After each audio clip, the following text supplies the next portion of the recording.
গ্রীষ্মের কোনো এক দুপুরে একজন মাঝবয়সী নারী ক্লান্ত এবং পরিশ্রান্ত হয়ে সে একটা পুরনো এবং পরিত্যক্ত রাঞ্চে যে হাজির হয়। রাঞ্চে যে সে রাঞ্চ বলতে মেনলি বোঝানো হচ্ছে গবাদি পশু পাখি যেখানে মেনলি লালন পালন করা হয়। একটা খোলা মাঠ, সেই খোলা মাঠের মধ্যে তারা থাকে শেডের নিচে এবং ঘাস টাস থাকলে সেগুলো ঘাস টাস খায়। তো সেই রাঞ্চের শেডের ঠিক পেছনের মধ্যে সে পাগলের মতো মাটি খোঁড়া শুরু করলো। মাটি খুঁড়তে খুঁড়তে খুঁড়তে খুঁড়তে অনেকটুকু যখন খুঁড়ে ফেললো এবং কোনো কিছুই সে ওখানে খুঁজে পেল না, তখন সে টায়ার্ড হয়ে ঘাম টাম নিয়ে সে বসে পড়লো। বসে সে মাথায় হাত দিয়ে চিন্তা করছিল যে এখন সে কী করবে, এখন সে কী করবে। তারপরে যখন কিছু দূর তাকালো, তাকিয়ে দেখলো যে কিছু দূরে একটা ডালের মানে শুকনো ডালের উপরে কিছু একটা পতাকার মতো পড়ে আছে। একটু কাছে গেল, একটু কাছে গেল, গিয়ে যে দেখলো যে সেটা একটা স্কার্ফ, একটা পার্পল কালারের স্কার্ফ। দেখেই সে সেটাকে চিনে ফেললো, কারণ এই স্কার্ফটা সে তার মেয়েকে দিয়েছিল, কোনো একটা ক্রিসমাসে দিয়েছিল। যে মেয়েটার বয়স ছিল মাত্র 20 বছর। এই মেয়েটার নাম ছিল কারেন আলেহান্দ্রা সালিনাস রদ্রিগেজ, এবং এই মেয়েটাকে কিডন্যাপ করা হয়েছিল, অ্যাবডাকশন করা হয়েছিল। আজকে আমি আপনাদেরকে বলবো একটা মায়ের গল্প, মায়ের কথা, যে অন্যায়ের বিরুদ্ধে একদম প্রতিবাদ করে দাঁড়িয়েছিল।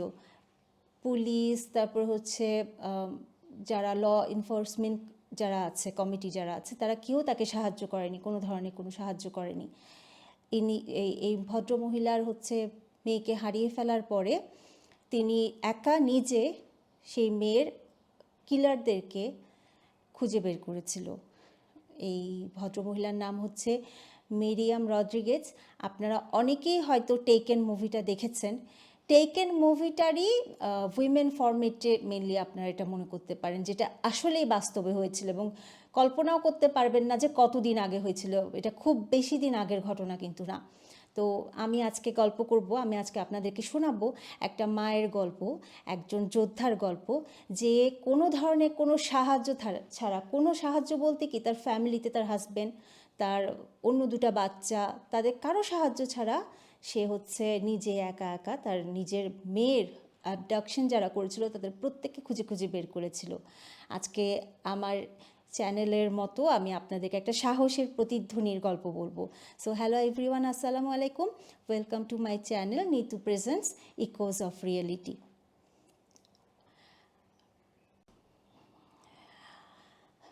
মা বলতে আমরা কি বুঝি?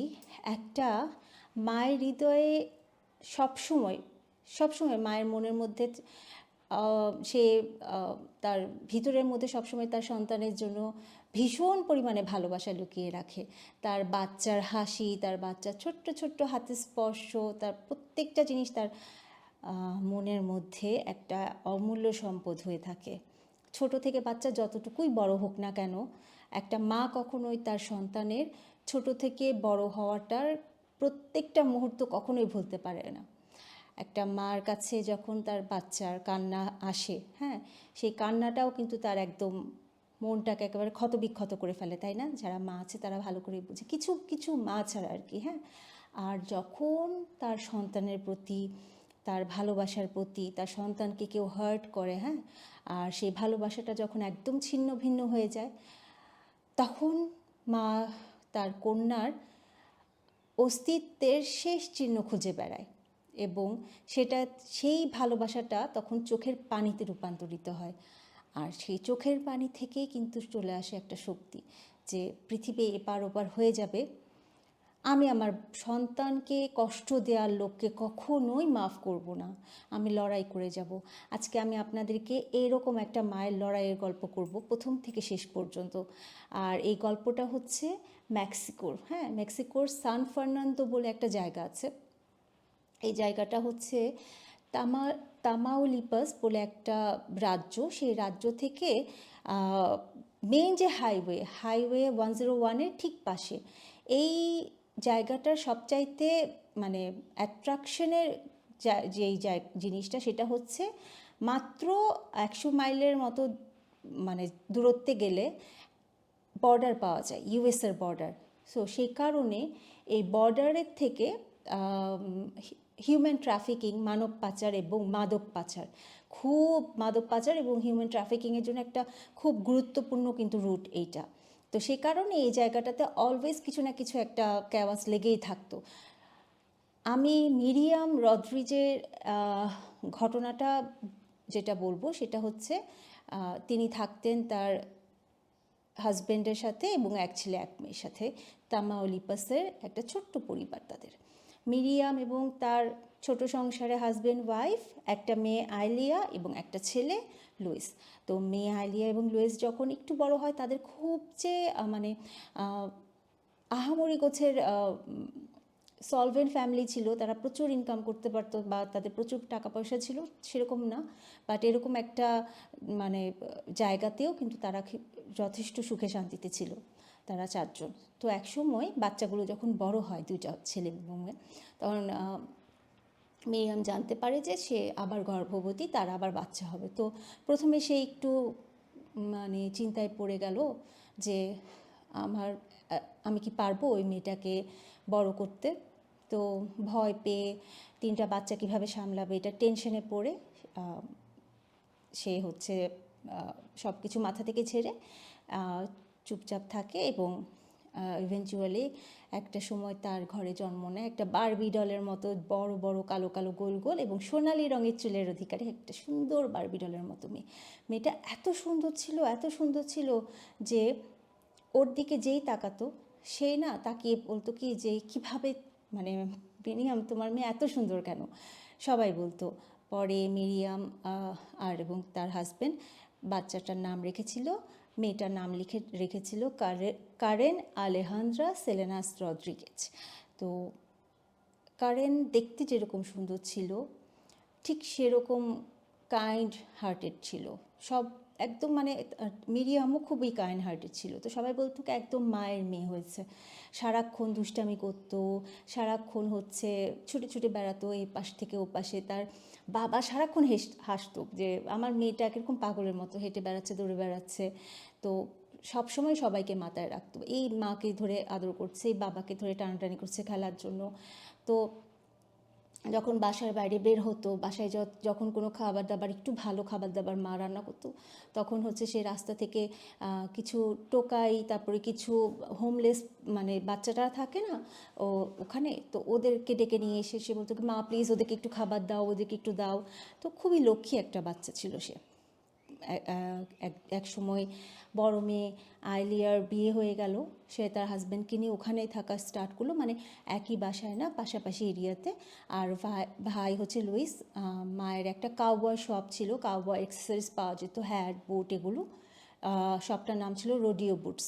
ওখানে কাজ করা শুরু করলো মানে মায়ের হেল্পার হিসেবে, ইয়াতে কি বলে জানি ওই ইয়াতে কি বলে সান ফার্নান্দোতে। তো কারেন কিছুই করতো না, কারেন মেনলি হচ্ছে পড়াশোনার কাজেই করতো, পড়াশোনার কাজেই থাকতো। তো ঘটনা যখন থেকে শুরু হয় তার আগে মেক্সিকোর হচ্ছে প্রিভিয়াস হিস্ট্রিটা আসলে জানা খুবই প্রয়োজন, যে কিভাবে এই মানে মেক্সিকোতে কি কি হতো না হতো, এটা জানলে পরে আদারওয়াইজ কিন্তু বোঝা যাবে না যে অ্যাকচুয়ালি কেন এটা হয়েছিল। সেই জন্য আমার হিস্ট্রিটা একটু বলতেই হবে। মেক্সিকোতে সেই সময় আমি তো আগে বলেছিলাম যে একদম মানে অল্প একটু দূরত্বে হচ্ছে ইউএসের বর্ডারটা ছিল। তো 1980 সালে এই ড্রাগ ট্রাফিকিং, যেটা মাদক পাচারের যে ব্যাপারটা ছিল, সেটা হচ্ছে খুব মানে রমরমা একটা বিজনেস ছিল। অল্প সময় কিভাবে বেশি টাকা পয়সা ইনকাম করা যায়, সেটা হচ্ছে মাদক পাচার করো, মানুষ পাচার করো এবং কি বলে জানি টাকা ইনকাম করো। তো সেই সময় মেক্সিকোর যে উত্তরের যে জায়গাটা ছিল সেটার মেইন টেরিটরিটা মেনলি কাদের হাতে ছিল, গালফদের হাতে। গালফ কার্টেলটা হচ্ছে মেনলি অর্গানাইজেশন যাদেরকে গালফ কার্টেল বলা হতো। তারা ভীষণ শক্তিশালী মাদক ব্যবসায়ী ছিল। তারা হচ্ছে ইউএসএতে কোকেন, মারিজুয়ানা, হেরোইন এগুলো সব পাচার করতো। তো পাচার করতে করতে একসময় তারা দেখলো যে তাদের বিজনেসটা এত বড় হচ্ছে, তো তাদের প্রোটেকশনের জন্য কিছু লোক দরকার। কারণ তারা যখন ওখানে নিয়ে যায় তখন দেখা যাচ্ছে পুলিশ বা অন্য শত্রুরা যারাও চাইতো কিন্তু পারতো না বা পারছে, তাদের কাছ থেকে ছিনতাই করে বা অন্য কোনোভাবে নিয়ে যাচ্ছে, তাদের লোকজনকে মেরে টেরে নিয়ে যাচ্ছে। তো সেক্ষেত্রে গালফ কার্টেলরা চাইতো যে তাদেরকে প্রোটেকশনের জন্য কিছু লোকের দরকার। তো ওরা কী করলো, যে খোঁজা শুরু করলো যে কাদেরকে এখানে আনা যায়। ঠিক সেই সময় যে গালফ কার্টেলকে করার জন্য, আটকানোর জন্য সরকার কি করেছিল, কিছু লোকজনকে সেনাবাহিনীতে নিয়োগ দিয়েছিল, যাদের কাজই ছিল গালফ কার্টেলের এগেনস্টে ট্রেনিং নেওয়া। সেটা কী ধরনের ট্রেনিং ছিল? পিস্তল চালানো, তারপরে হচ্ছে স্নাইপার ট্রেনিংটা ছিল, তারপরে কিভাবে বোম ব্লাস্ট করবে, এরপরে রাইফেল পিস্তলে দিয়ে কিভাবে একদম নিশানাটা একদম ভালো মতো করে তাক করবে। এইগুলোর জন্য মেনলি গভর্নমেন্ট তাদেরকে ট্রেন আপ করছিল। কিন্তু গভর্নমেন্টের মাথার উপর দিয়ে গিয়ে গালফ কার্টেল করলো কি, তাদেরকে টোপ ফেলে বললো যে তোমাদের থেকে আমার এখানে আসো, তোমরা যারা সেনাবাহিনীর লোকজন আছো তার মধ্যে থেকে কিছু লোক আমার কাছে আসলে পরে আমি তোমাদেরকে, গভর্নমেন্ট কী টাকা দেয় তার থেকেও 3 গুণ বেশি টাকা দিব, 3 গুণ 4 গুণ 5 গুণ, মানে যাকে যেভাবে লোভ দেখানো যাচ্ছে। তো এমন টাকা দিব যেটা তোমরা কখনো কল্পনাও করতে পারবে না। এইভাবে করেই মানে সে যখন টোপ ফেলা শুরু করলো তখন সেনাবাহিনী থেকে 30 জন লোক তার দলে যুক্ত হলো। গালফ কার্টেল তো একটা তারা তো হচ্ছে হেড, মানে মেইন হচ্ছে মাদক পাচারকারী। তাদের আন্ডারে যারা ওই থেকে যুক্ত হলো, সেনাবাহিনী থেকে যুক্ত হলো 1997-এ, তারা হচ্ছে, তাদেরকে মেনলি বলা হচ্ছে জেটাস। হ্যাঁ, এবং প্রথমবারের মতোই তাদেরকে মানে প্রোটেকশন দেওয়ার জন্য, গালফ কার্টেলকে প্রোটেকশন দেওয়ার জন্য জেটাসরা আসলো। জেটাসরা হচ্ছে আনস্টপেবল ছিল। ওরা এত শক্তিশালী ছিল যে তারা হচ্ছে গালফের যে নেতারা ছিল যখন মাদক নিয়ে যেত তাদেরকে খুব সুন্দর করে প্রোটেকশন দিত। সীমান্তের মধ্যে, বর্ডারের মধ্যে কেউ তাদেরকে আটকাতে পারতো না। একদম ধ্বংস ধরে পিটায় পুটায় মেরে টেরে একাকার অবস্থা। তো একসময় তারা বুঝতে পারলো, যে যারা মিলিটারি থেকে গেল তারা বুঝতে পারলো কি, যে গালফ কার্টেলকে তো আমরাই হচ্ছে স্ট্রং করতেছি। ওই গালফ কার্টেল তো আমাদের কারণেই বেশি স্ট্রং হয়ে যাচ্ছে। ওরা যেভাবে করে বিজনেস করতেছে সেভাবে করে তো আমাদেরই করা উচিত। কারণ ওরা দেখা যাচ্ছে একটা একটা করে মাদক পাচার করে কোটি কোটি টাকা ইনকাম করতেছে, আর ওখান থেকে আমাদেরকে হাজার হাজার টাকা দিচ্ছে। এটা দিয়ে আমাদের কি হবে? আমরা না থাকলে তো তারা হচ্ছে কখনোই শক্তিশালী হতে পারতো না। এটা চিন্তা করে করে তারা কি করলো, যে ওই 30 জন তো মানে মেনলি 30 জন কিন্তু সেনাবাহিনী থেকে যে যোগ দিয়ে 30 জনই ছিল তা না। এই 30 জন কিন্তু আবার ছোট ছোট যে থাকে না, অনাথ বাচ্চা কাচ্চাগুলো, যাদের হচ্ছে আগে পিছিয়ে কেউ নাই, টোকাই মার্কা, তাদেরকে ধরে নিয়ে এসে সে ট্রেন আপ করা শুরু করেছিল আর কি। তো এরকম করতে করতে একসময় তার যখন দেখলো যে না, ওরা নিজেরা যদি নিজেদের অর্গানাইজেশন আলাদা করে শুরু করে, সেক্ষেত্রে গালফ কার্টেলকে পরাজিত করা তাদের জন্য কোনো বিগ ডিল হবে না। এই চিন্তাটা করে 2000-এ জেটাস কী করলো, গালফ কার্টেলকে জানিয়ে দিল যে আমরা তোমাদেরকে পাহারা দিব না, আমরা আমাদের নিজেদেরই মাদক ব্যবসা, অপহরণ, চাঁদাবাজি, মানব পাচার সব কিছুই করব। তো তারা কী করলো, গালফ কার্টেল থেকে আলাদা হয়ে যাবার একদম সুন্দর মতো সিদ্ধান্ত নিল। বাট এই যে তারা আলাদা হয়ে গেল, তারা তাদের নাম দিল তখন লস জেটাস। হ্যাঁ, এই কার্টেল গ্রুপটা যেটা ছিল লস জেটাস, এরা ছিল ভয়াবহ পরিমাণে মানে খারাপ একটা গ্রুপ। তারা হচ্ছে তাদের মনের মধ্যে কোনো ধরনের কোনো সফট কর্নার কাজ করতো না। তারা নির্মম ছিল একদম। যেভাবে হোক তারা তাদের কাজটুকু হাসিল করতো তা না, তারা ভয় দেখাতো মানুষকে। যেমন বলা নাই কোয়া নাই হচ্ছে কোথাও গেল যে মানুষকে মেরে ধরে একদম মানে হয়তো বা মেরেই ফেলছে, বা কোথাও তারা হচ্ছে মানে কেউ একজন ব্যবসা করতেছে, তারা ব্যবসা করতে দিবে না। তারা বলবে এখন উঠতে হবে মানে উঠতেই হবে।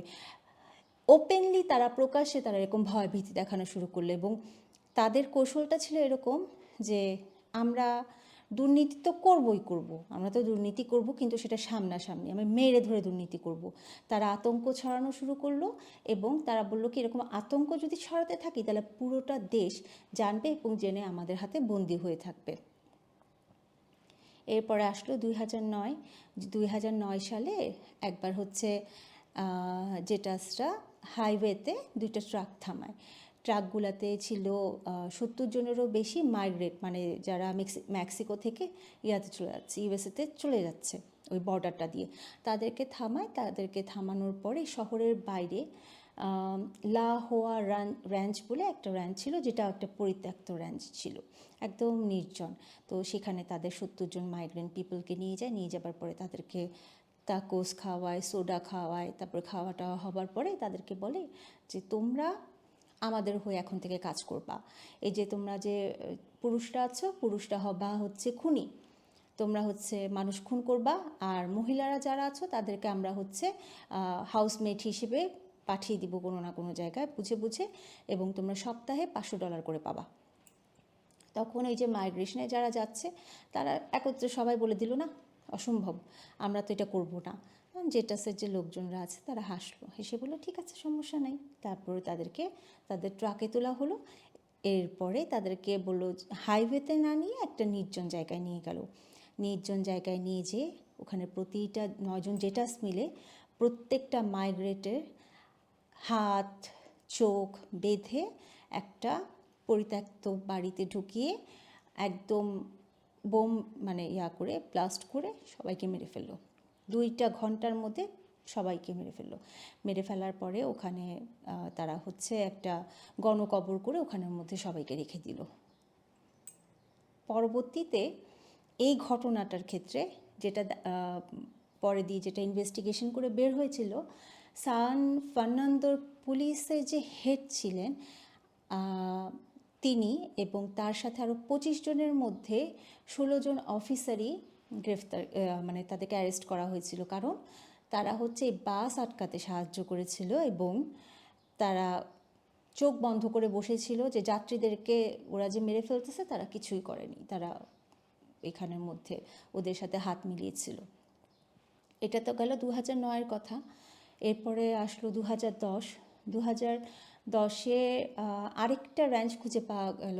সেই র্যাঞ্চের মধ্যে 72 জন হচ্ছে মিডল আমেরিকানের গণকবর খুঁজে পাওয়া যায়, যাদেরকে মাথার মধ্যে গুলি করে করে এরকম হত্যা করা হয়েছিল, কারণ তারা বলেছিল যে আমরা মাদক পাচার করব না। তো এরকমই পরিস্থিতি ছিল তখন সান ফার্নান্দোতে। তো 2010-এ যখন এরকম পাওয়া যাচ্ছিল তো স্বাভাবিক, সব তো মানে পুরা এলাকা বলেন, পুরা গ্রাম, পুরা সিটিটাই তো হচ্ছে ভয়ঙ্কর হয়ে গেছিলো, সবাই তো ভয় পাচ্ছিল। কারণ কেউ যদি বলবে যে আমি তোমাদের দলে হাত যোগ দিব না, তাহলে তো তাদের ফ্যামিলি মেম্বারদেরকে মেরে ফেলছিল অথবা অপহরণ করে নিয়ে যেয়ে টাকা দাবি করছিল। আর অপহরণটা মেনলি তারা করতো ছেলে মেয়েদেরকে, মানে ছোট ছোট ইয়াং বাচ্চা ছেলে মেয়েদেরকে অথবা মহিলাদেরকে, কারণ তারা ভাবতো কি যে অপহরণ করলে যেটা হবে যে তাদের তো টিমটা চালানোর জন্য টাকাও দরকার, তো তারা যাতে ইজিলি টিমটা চালাতে পারে। এই যে 2010-এ গণকবর খুঁজে পাওয়া গেল, তো তখন তো তারা কয়েকটা বাসে করেই মাইগ্রেট করার জন্য আসছিল, তো ওদের বাস ট্রাকগুলো তারা হচ্ছে জেটাসরা রেখে দিল। হ্যাঁ, রেখে দেবার পরে তারা 2010-এ একদম ওপেনলি ঘোষণা করে ফেললো যে আমরা হচ্ছে গালফ কার্টেল থেকে একদম আলাদা হয়ে যাব। তো গালফ কার্টেলও তো এত সহজে ছেড়ে দিবে না, কারণ তোদেরকে নিয়ে আসছি আমি, আর তোরা আমাকে ছেড়ে চলে যাবে, তোদের সাহস কীভাবে হয়? আমার এলাকা, আমার জায়গা, আমি এখানে যা করার করবো, তোরা কি? এরপরে 1 সপ্তাহের মধ্যে শুরু হয়ে গেল ভয়ঙ্কর যুদ্ধ, গাড়ি বোমা মানে সব কিছু দিয়ে সরকারি যতগুলো মানে বিল্ডিংগুলো আছে সবগুলোতে হচ্ছে বোমা দিচ্ছে, ওকে মারতেছে, ওকে মারতেছে, বিভিন্ন ডিলারের মধ্যে থেকে এসিভি চুরি করে বন্দুক বসাচ্ছে। এরপরে শুধুমাত্র হসপিটাল বাদ দিয়ে তারা হচ্ছে আর বাসাবাড়ি, মানে মানুষ থাকার যে বাসাবাড়ি, এটা বাদ দিয়ে প্রত্যেকটা জায়গায় হচ্ছে তারা এইসব খুনাখুনি করে বেড়াচ্ছে। গালফ কার্টেলরা মারতেছে লস জেটাসদেরকে, মানে টিমদেরকে, এরা মারতেছে এদের টিমদেরকে। তো 31 মার্চ 2010-এ সান ফার্নান্দোর মেক্সিকোতে ভোর 4টার দিকে পুলিশ খবর পায় যে একটা বিশাল বড় দুর্ঘটনা ঘটে গেছে হাইওয়েতে। এবং যখন অনেকগুলো পুলিশ ছুটে যায়, যে দেখে কি যে কতগুলো ট্রাক উল্টে আছে। ট্রাকের ড্রাইভার একটু একটু ট্রাকের ড্রাইভার হালকা সামান্য আহত, কিন্তু পুলিশ দেখে না ট্রাকের ড্রাইভার উল্টা দৌড় দিয়ে চলে গেল। আর চারিদিকে শুনশান, একদম কোনো শব্দ নাই।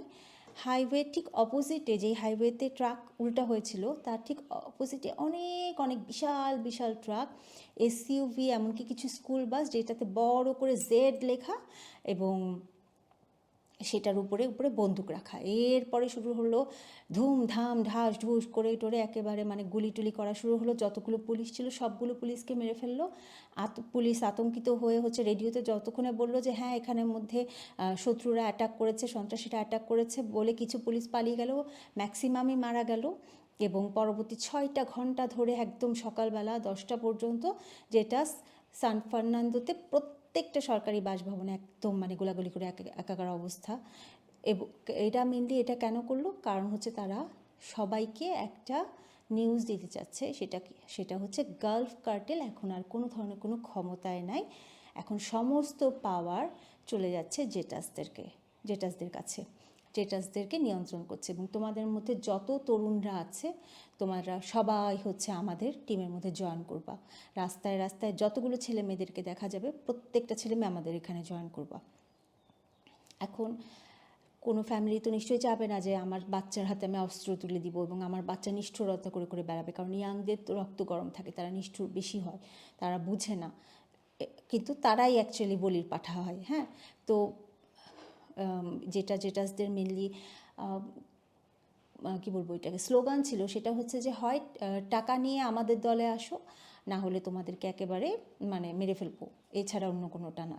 তো এবং সেই সাথে জেটাসটা আরও মানে তাদের দলের লোকজনকে আনার জন্য আরও বলছিল যে জেটাসটা শুধুমাত্র তেল আর ড্রাগ এগুলোই পাচার করবে, বাদবাকি সমস্ত কিছু তোমরা নিতে পারবা, যেমন মাদক পাচার, তারপর হচ্ছে মানে মাদক পাচার বলছে, মাদক আর তেল বাদ দিয়ে বাদবাকি সমস্ত কিছু নিতে পারবা। যেমন তোমরা চাইলে চাঁদাবাজি করতে পারবা, তোমরা হচ্ছে কিডন্যাপ করতে পারবা, অ্যাবডাকশন করতে পারবা, হিউম্যান ট্রাফিকিং করতে পারবা, সব কিছু তোমাদের জন্য উন্মুক্ত, শুধুমাত্র অয়েল আর ড্রাগ বাদ দিয়ে। তো এভাবেই মুক্তবাজার শুরু হয়ে গেল, ওপেনলি সবাই এরকম শুরু করে দিল। এবং কেউ কারোর দিকে যদি একটু বাঁকাটা চোখ করেও তাকায়, তার কাছে যদি মনে হয় যে না আমার দিকে এভাবে করে তাকালো কেন, তাহলেও তার এগেনস্টে হচ্ছে মানে একটা তাকে মেরে ফেলবে। এরকম সিচুয়েশনে সান ফার্নান্দোতে তখন 5টা থেকেই দেয়া হয়ে গেল কারফিউ, কারণ ধরেই নেওয়া হতো 5টার পরে যারা বাসার বাইরে বের হবে তারা হচ্ছে মানে গলফ কার্টেল গ্রুপের সদস্য, মানে তাদের অপোজিশনের সদস্য, তখন মেরে ফেলবে। অথবা আর মহিলারা বের হলে ধরে নেওয়া হবে যে এটা হয় তাদেরকে ট্রাফিকিংয়ে দিবে, না হলে তাদেরকে হচ্ছে রেপ করবে কোনো না কোনো একটা কিছু। হ্যাঁ, তো এই ভয়ে মানুষ হচ্ছে বাসা থেকেও বের হতে পারতো না, কোনো কিছু করতে পারতো না। তো আমরা তো জানি যে মিরিয়ামের 3টা বাচ্চার মধ্যে একটা ছেলেও আছে না, লুইস। তো এই আইলিয়ার বিয়েও হয়ে গেছে বড় মেয়ের। তো এই সিচুয়েশনের মধ্যে কেন জানি আইলিয়ার হাজব্যান্ডকে র্যানসামের জন্য মানে ফোন দিল, তুমি তো খুব সুন্দর বিজনেস চালাচ্ছ, তো তুমি হচ্ছে আমাকে আমরা হচ্ছে লস জেটাসের সদস্য, তোমরা হচ্ছে আমাকে দিবা, আমাদেরকে এখন থেকে র্যানসাম দিবা, এত টাকা দিবা, $5,000 দিবা। তো আইলিয়া হচ্ছে ভয় পেয়ে মাকে ফোন দিল। তখন মা বললো যে আমার কাছে তো লাইসেন্স পিস্তল আছে, তুমি টাকাটা একটা ব্যাগে করে দাও, আমি এই ব্যাগটা দিয়ে আসি। কোথায় দিয়ে আসতে বলেছে? কোনো একটা হাইওয়ের সাইডে রেখে আসতে বলছে। তো মিরিয়াম কী করলো, গাড়ি চালিয়ে ব্যাগটা নিয়ে গেল। তাকে বারবার ফোনের মধ্যে যারা অপহরণ করে নিয়ে, অপহরণ বলছে, যারা হচ্ছে ইনস্ট্রাকশন দিচ্ছিলো মুক্তিপণের জন্য, তারা বারবার ফোনে বলছিল যে বের হয়ে এসে এখানে রাখো, বের হয়ে এসে এখানে রাখো। তখন মিরিয়াম চিন্তা করলো আমি যদি বের হই আর ওরা ব্যাগ রাখার সাথে সাথে আমাকে গুলি করবে, আমি বের হব না। সে কী করলো, ব্যাগটা গাড়ির থেকে ছুঁড়ে মেরে দিয়ে বাসায় চলে গেল। বাসায় এসে মিরিয়াম চিন্তা করলো যে আমার তো ছেলে লুইস, এখন আমার ছেলে যদি এইখানে থাকে, সান ফার্নান্দোতে থাকে, তাহলে আমার ছেলেকে হয়তো আমি বাঁচাতে পারবো না, কারণ অলরেডি জেটাসদের হচ্ছে একটা নজর পড়ে গেছে আমাদের বাসার দিকে। যেহেতু তারা একবার আমাদের কাছ থেকে টাকা দাবি করছিল, তার মানে তারা নিশ্চয়ই আমাদের ফ্যামিলি সম্পর্কে জানে। তো বেটার হয় ছেলেকে যদি কোথাও বের করে দিই, এমন কোথাও চলে যাক যে এই জায়গাটা বা এলাকাটা খুব একটা না প্রবলেমেটিক না, সিকিউরড। তো লুইসকে পরবর্তীতে সিউদাদ ভিক্টোরিয়ায় পাঠিয়ে দিল, যাতে করে এইসব ঝামেলার মধ্যে থেকে না আসে। সেটা টেক্সাস বলতেছি, সিউদাদ ভিক্টোরিয়া হচ্ছে মিডিয়ামরা যে এলাকাটাতে থাকতো সেখান থেকে প্রায় 2.5-2.5 ঘন্টার মতো আর কি যেতে লাগে। আর কারেন তো তখন খুব ছোট একটা মেয়ে ছিল, মাত্র 20 বছর বয়সে। সে ভাবলো যে আমি পড়াশোনাটা শেষ করে আমি আমার মা যে বিজনেসটা করছে কাউবয় হ্যাটস আর ইয়ারগুলো, ওগুলো আমি মাকে একটু হেল্প করি, মাকে একটু সাহায্য করি, মার সাথে থাকি। যেহেতু বোন বিয়ে করে ফেলেছে, ভাই চলে গেছে, তো ও যেহেতু একাই আছে মার কাছে, তো ভাবলো যে আমি মার কাছে থেকে মার সাথে সাহায্য করি। In the meantime Miriam কী করলো, টেক্সাসে সে একটা ন্যানির কাজ নিল। ন্যানির কাজ নেওয়াতে সে ভাবলো যে উইকে আমি 5 দিন ওখানে থাকবো, বাকি 2টা দিন আমি এখানে থাকবো, স্যাটারডে অ্যান্ড সানডেতে। তো বাকি 5 দিন ঘর খালিই থাকে। তো ক্যারেন কী করে, শপে যায়, পড়াশোনা করে, সব থেকে আবার বাসায় চলে আসে। মাঝখানে সে অন্য অন্য কোথাও যাওয়া আসা বা কোনো কিছুই করে না। বাসা মোটামুটি ফাঁকাই থাকে, শুধু থাকে, ক্যারেন আর ক্যারেনের মাই থাকে। আর বাবা হচ্ছে বিজনেসের কাছে এখানে সেখানে ঘোরাঘুরি করতে থাকে। ঘটনা সেদিন হচ্ছে 23শে জানুয়ারি 2014। ক্যারেন গাড়ি চালিয়ে তার মায়ের দোকান রোডিও বুটস থেকে বাসার দিকে ফিরছিল। তো ও যখন ট্রাফিকে ঢুকে, তখন আউট অফ নো ওয়্যার 2 পাশ থেকে 2টা ট্রাক চলে আসে। ট্রাক এসে তাকে ঘিরে ফেলে বন্দুক হাতে নিয়ে। 2 সাইড থেকে কিছু লোক বের হয়ে ওর জোরে টেনে ওর দরজা ভেঙে ওরা ওর গাড়িতে ঢুকে পড়ার মধ্যে জাস্ট ঘটনাটা তো আমি বলছি এতক্ষণ সময়, বাট এটা হতে লাগছে মাত্র 8 সেকেন্ডেরও কম সময় লেগে। এখন হচ্ছে তারা ক্যারেনকে নিয়ে মুহূর্তের মধ্যে উধাও হয়ে যায়। তারা মেনলি কারেনকে নিয়ে গিয়েছিল তাদের হচ্ছে যে বাসায় ছিল সেই বাসায়, কারণ তারা জানতো যে ওই বাসার মধ্যে কেউ থাকে না, কারণ একা থাকে। এবং তার মা হচ্ছে সপ্তাহের উইকডেজগুলোতে টেক্সাসে ন্যানি হিসেবে কাজ করে। তারা হচ্ছে ওখানে নিয়ে যায়, বাসা যেহেতু ফাঁকা আছে, তাকে ওখানে নিয়ে যাওয়াটা তাদের জন্য বেটার। তো অপহরণকারীরা কারেনকে ওই বাসায় নিয়ে যেয়ে ড্রয়িং রুমের মেঝেতে বেঁধে ফেলে এবং ফ্লোরের মধ্যে বাসার মেঝেতে বসায়, চিন্তা করতে থাকে যে নেক্সট কী করবে সেটা নিয়ে তারা ডিসকাস করতে থাকে। তো সেই দিন আবার কারেনের বাবার একটা ট্রাক ছিল, সেই ট্রাক ঠিক করতে আসার কথা ছিল একজন মেকানিকের। আর সেই মেকানিক আবার হচ্ছে মিরিয়াম আর কারেনদের খুবই পরিচিত একজন। তা সে ঠিক ওই মোমেন্টে এসে সে হচ্ছে দরজা নক করা শুরু করে। তো মেকানিকটা যখন দরজা নক করছিল, তখন অপহরণকারীরা ভীষণ পরিমাণে ভয় পেয়ে গেল। ভয় পেয়ে তারা কী করলো, সেই মেকানিককেও দরজা খুলে টেনে ভিতরে নিয়ে আসলো। টেনে নিয়ে এসে তাকেও বেঁধে ফেললো। তাকে বেঁধে ওরা ফোন করলো তাদের পরিচিত ড্রাইভারকে, ফোন করলে তাকে আসতে বললো রাতের বেলা, এবং রাতের অন্ধকারে কারেন এবং সেই মেকানিককে ধরে পালিয়ে যাবার পরে এরপরে এটা ছিল 23 তারিখের কথা বললাম, 23শে জানুয়ারি 2014। 24শে জানুয়ারি রাতের বেলা মিরিয়াম যখন ঘুমাচ্ছিল টেক্সাসে, তখন তার বড় মেয়ে তাকে ফোন করে, আইলিয়া। কাঁদতে কাঁদতে বলে কি, মা, সামথিং হ্যাপেন্ড উইথ কারেন, ভয়ঙ্কর কিছু হয়ে গেছে কারেনের সাথে। বলে কি, কী হয়েছে? বলে কি, ও বাসায় আসে, ওকে আমি বাসায় দেখিনি।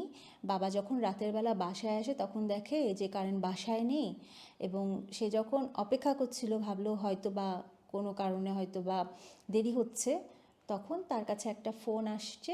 ফোন আসার পরে বাবাকে কিছু একটা বলল, আমি তোমাকে ওভার ফোনে বলবো না, তুমি হচ্ছে তাড়াতাড়ি চলে আসো। তো মিরিয়াম বুঝতে পারলো ব্যাপারটা যে কী হতে পারে, কারণ অলরেডি তো আশেপাশের এলাকায় এরকম ঘটনা ঘটেই যাচ্ছে একের পর এক। তো মিরিয়াম তাড়াতাড়ি করে কান্না করতে করতে ব্যাগ গুছায় সে একটা নোট লিখলো। সেই নোটের মধ্যে লেখা ছিল যে ভয়ঙ্কর একটা কিছু হয়ে গেছে, সরি আমি আর ফিরতে পারবো না, আমি চলে যাচ্ছি। তো সকালবেলা ওই ভদ্রগুলো মানে ফ্যামিলিটা নোটটা খুঁজে পায় এবং তারা বুঝতে পারে না যে অ্যাকচুয়ালি কী হচ্ছে। তো মিরিয়াম যখন সান ফার্নান্দোতে ব্যাক করছিল বাসে করে, তখন সে চেপে চেপে কান্না করছিল গাড়িয়াতে, কী বলে ওইটাকে, বাসের মধ্যে কান্না করছিল। যেহেতু টেক্সাস থেকে সান ফার্নান্দোতে পৌঁছাতে প্রায় 2 ঘন্টারও বেশি লাগবে, বাসের পেছনের সিটে সে চিন্তা করে কান্না করছিল যে আমার মেয়েটার কী হলো, মেয়েটার কী হলো। তখন তার পাশের সিটে বসে একজন বৃদ্ধ ভদ্রলোক দেখে তাকে জিজ্ঞেস করলো, কী হয়েছে, তুমি কান্না করছো কেন, বলে তাকে একটা রুমাল দিল। তখন মিরিয়াম কান্না করতে করতে বলল যে আমার ছোট্ট একটা মেয়ে, 20 বছরের মেয়েকে জেটাস কার্টেলরা কিডন্যাপ করে নিয়ে গেছে। তখন সে বৃদ্ধ ভদ্রলোক মাথা নাড়ল, নেড়ে বলল কি যে আমার একটা ছেলে আছে, ছেলে হচ্ছে মেক্সিকান মেরিনের লেফটেন্যান্ট, তো তোমার যদি কোনো কাজে লাগে আমি ফোন নাম্বারটা লিখে দিচ্ছি, বলে উনি হচ্ছে পকেট থেকে পেন আর পেপারে একটা ফোন নাম্বার লিখে মিরিয়ামকে দিল। দিয়ে বললো যে যদি তোমার মনে হয় যে তুমি কোনো কারণে ওর সাথে কন্ট্যাক্ট করতে চাও তাহলে করো, কিন্তু জেটাস কার্টেলরা যদি কাউকে অপহরণ করার প্রথম কথা তো কোনো কারণই থাকে না, তারা শুধুমাত্রই করে, এবং করলেও তারা হচ্ছে জীবিত ফেরত দেয় না। তো সকাল 8টার মধ্যে মিরিয়াম সান ফার্নান্দোতে পৌঁছে যায়। আইলিয়া জানায় যে ফোনটা তার বাবা পিক করেছিল, বাবা পিক করার পরে অপর প্রান্ত থেকে ওরা বলেছে যে তোমার মেয়েকে আমরা হচ্ছে ধরে নিয়ে গেছি, ওকে যদি তোমরা বাঁচাতে চাও তাহলে $77,000 আমাদেরকে দিতে হবে। ফোনে কারেনের গলা শোনা যায়, কারেন চিৎকার করে বলতে থাকে, বাবা ওরা না শুধু টাকা চায়, তোমরা যদি টাকা দিতে পারো না তাহলে ওরা আমাকে ছেড়ে দিবে, আর যদি তোমরা না দিতে পারো, তারপরে কিছু বলার আগেই ওরা ফোন রেখে কেটে দেয়। ওই সময় ফ্যামিলির হাতে ছিল মাত্র $10,000। এখন তাদেরকে তো সমস্ত টাকা জোগাড় করতে হবে, তারা তাদের সমস্ত সঞ্চয় ভেঙে তারপর সমস্ত কিছু বিক্রি করে যখন দেখলো যে তাদের ব্যাংকে টাকা পয়সা যাটা আছে সব কিছু মিলিয়ে দেখলো তাদের কাছে মাত্র 1/7 টাকা আছে। তখন তারা তাদের ফার্নিচারগুলো বিক্রি করতে থাকলো, গয়না, এমনকি সেই ট্রাকটা যেটা তার বাবার কাজে লাগতো সেটাও হচ্ছে বিক্রি টিক্রি করে দিল। যেই যা জিনিসপত্র ছিল সমস্ত কিছু যেখান থেকে বিক্রি করলে ইনস্ট্যান্ট টাকা পাবে, নগদে পরিণত করতে পারবে, সেভাবে করে বিক্রি করা শুরু করলো। এরপরে তারা ব্যাংকে গেল, ব্যাংক থেকে লোন নিল। সবচাইতে মানে বাজে ব্যাপার যেটা ছিল, সান ফার্নান্দোতে নিয়মই ছিল যে কাউকে যদি কিডন্যাপ করা হতো তাহলে তারা কিডন্যাপিংয়ের লোন পেত, অসহায় ফ্যামিলিগুলোর জন্য কিডন্যাপিংয়ের লোন পেত, অন্য আর সাধারণ কোনো একটা লোনের মতোই লোন দিত যে বাচ্চারা কিডন্যাপ হয়েছে টাকা নাও। কয়েকদিনের মধ্যেই মিরিয়াম আর তার হাজব্যান্ড কারেনের মুক্তিপণের জন্য প্রত্যেকটা টাকা জোগাড় করে ফেললো, এবং ঠিক যেভাবে করে কিডন্যাপাররা বলল না যে এভাবে করে চলতে হবে, তারা হুবহু তাদের কথাগুলো মেনে চললো। তো তারা ফোন করে বলল যে তোমরা টাকা জোগাড় করে ফেলেছো, ঠিক আছে, তোমরা হচ্ছে সিটির অমুক জায়গায় একটা মানে পরিত্যক্ত, যেটা কোনো কাজে ইউজ হয় না, যে একটা হচ্ছে হসপিটাল আছে, সেই হসপিটালের পাশে রেখে আসো। হসপিটালের পাশে তারা টাকা রাখার পরে তাদের আবার ফোন আসলো, তখন একজন কার্টেল বলল যে টাকা রেখে দিয়েছে, সমস্যা নেই, এখন কবরস্থানে গিয়ে মেয়েকে পাবা, ওখানে যেয়ে অপেক্ষা করো।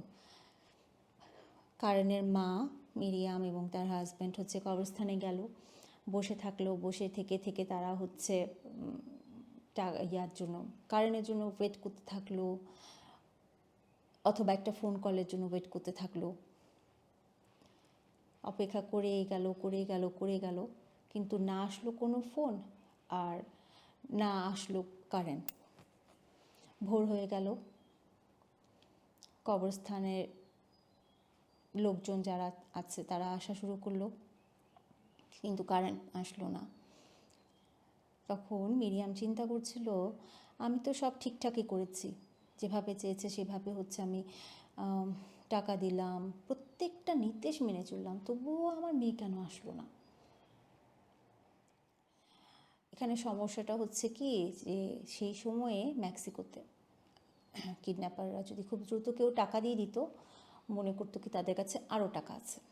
যাক, সেই দিন তারা বাসায় ফিরে গেল। বাসায় ফিরে যাবার পরে কিডন্যাপারদের ফোন আসলো। ফোন এসে বলল কি, বৃষ্টি ছিল তো তাই আসিনি, আমাদের আরও টাকা লাগবে। পরিবার একদম পুরো স্তব্ধ হয়ে গেল। স্তব্ধ হয়ে তারা বলল কত টাকা লাগবে? তখন বললো এবার তোমরা দিবা আমাদেরকে 10,000 মার্কিন ডলার, মানে আমেরিকান ডলার আর কি। তারা আবার তাদের হাতে যা ছিল, যেভাবে ছিল, মানে মানুষের কাছে চেয়ে টেয়ে যেভাবেই হোক ম্যানেজ ট্যানেজ করে আবার যেভাবে বললো ঠিক সেভাবে দিল। দেবার পরে আবার ঠিক সেম টু সেম ঘটনায় ঘটলো। আবার অপেক্ষা করলো, কিন্তু আবার কারেন্ট আসলো না। আবার ফোন আসলো, গাড়ির টায়ার পাংচার হয়ে গেছে, আসতে পারিনি, আমাদের আরও টাকা লাগবে। এখন মানে ফ্যামিলির তো সবাই মোটামুটি ডিসার্টেড হয়ে গেল যে কারেন্ট মোটামুটি আর বেঁচে নেই, আর আসবে না। কারণ এরকমই হচ্ছিল আর কি, বারবার কয়েকবার অন্য অন্য ফ্যামিলিদের সাথে। বাট মিরিয়াম তখনও ভেঙে পড়েনি। হ্যাঁ, সে যখন থার্ড টাইম তার কাছে টাকার জন্য দাবি করলো, তখন গিয়ে মিরিয়াম বলল, আমি টাকা দিব এক শর্তে, যদি তোমাদের মাঝখান থেকে কোনো একজন আমার সাথে সরাসরি দেখা করে। আমার সাথে দেখা করতেই হবে, আমি হাতে হাতে টাকা দিব, অথবা আমি কথা বলবো ফার্স্টে, তারপর আমি টাকা দিব। তো প্রথমে তারা কোনোভাবেই রাজি হচ্ছিল না, কিন্তু পরে তারা খুব অবাক টবাক হয়ে রাজি হলো। রাজি হওয়ার পরে বললো, অমুক দিন এল জুনিয়র নামে একটা রেস্টুরেন্ট আছে সিটির মধ্যে, সেখানে আমি অমুক একজনকে পাঠাবো। সে আসলো, একটা ছেলে, চিকন একটা ছেলে, ছোটোখাটো একদম বাচ্চা একটা ছেলে, কোমরের মধ্যে একটা রেডিও নিয়ে আসলো, একটা ওয়াকি টকি নিয়ে আসলো, এবং সে বসে বলল আমি এটা খাবো সেটা খাবো। সে অর্ডার টর্ডার দিল। খেতে খেতে বলল যে হ্যাঁ হ্যাঁ বলো বলো কী বলতে চাও। বলে কি যে আমি আর কি বলবো, আমার মেয়েকে ফেরত দাও। তখন বললো যে ও হ্যাঁ, আমি তো তোমার মেয়ে সম্পর্কে শুনেছি, বাট তোমার মেয়ে তো আমার কাছে নেই, বাট আমি জানি কার কাছে আছে। আমি যার কাছে আছে সে আবার আমার বস, আমার কথা শুনবে, তো আমি তাকে বললে ম্যানেজ করতে পারবো। তখন কারেনের মা বলল যে তাহলে ম্যানেজ করে দাও, আমার মেয়েকে ফেরত দাও। তখন সে ছেলেটা বলল, বাট আমার বসকে ম্যানেজ করতে হলে তো টাকা দিতে হবে, তুমি $2,000 দাও, আমি ম্যানেজ করে তোমার মেয়েকে নিয়ে আসার চেষ্টা করব। তো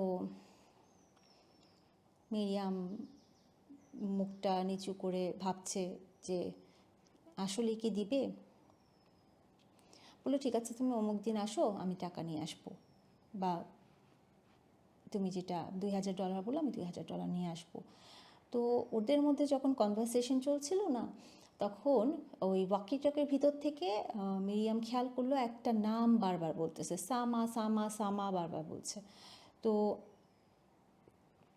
মিরিয়াম কথা অনুযায়ী $2,000 নিয়ে কিছুদিন পরে আবার আসলো। আসার পরে জাস্ট টাকাটা নিয়ে যাওয়ার সাথে সাথে সামা ফোন ধরা বন্ধ করে দিল।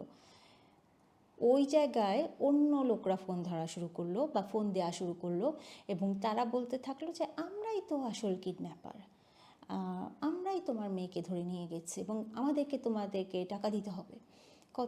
কত টাকা? $500, তাহলেই আমরা কারেনকে ছেড়ে দিব। পরিবার আবার টাকা দিল, যদিও তারা সন্দেহ করছিল যে এতে কাজ হবে কি না, বাট আবার টাকা দিল, আবার বন্ধ। এরকম করে ফোন আসছে টাকা নিচ্ছে, ফোন আসছে টাকা নিচ্ছে, অল্প অল্প অল্প অল্প করে করে প্রত্যেকটা সময় একটু আশা হয়, আবার আশাটা ভেঙে যায়। আস্তে আস্তে আস্তে আস্তে ফোন আসা বন্ধ হয়ে যায়। মিরিয়াম তখন লোকাল থানায় যায়। থানায় যেয়ে জবাব দাবি করে যে আমরা তো কত আগে আপনাদেরকে, এর আগেও সে গিয়েছিল, যে কেন আমার মেয়েকে খুঁজে দিচ্ছে না।